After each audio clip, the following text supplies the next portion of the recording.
बिस्मिल्लाहिर्रहमानिर्रहीम। अस्सलाम वालेकुम। कायद आज़म जब लंदन यूनिवर्सिटी में तालीम हासिल कर रहे थे तो एक अंग्रेज़ प्रोफेसर पीटर्स इनसे शदीद नफरत करते थे।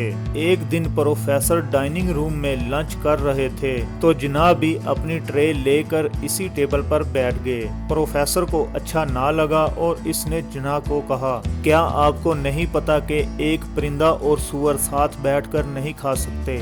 मज़ीद आगे बढ़ने से पहले आपसे गुजारिश है कि हमारे चैनल को सब्सक्राइब कर लीजिए और बेल के आइकन को ज़रूर दबा दीजिए।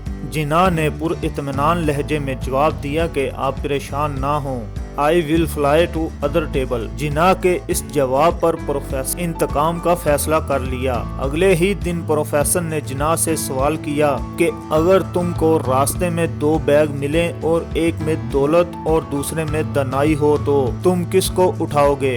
जिनाह ने बगैर किसी हिचकिचाहट के जवाब दिया कि मैं दौलत उठाऊंगा। जिनाह के इस जवाब पर प्रोफेसर ने तंजिया मुस्कुराहट के साथ जवाब दिया कि मैं तुम्हारी जगह होता तो दनाई वाले बैग को उठाता।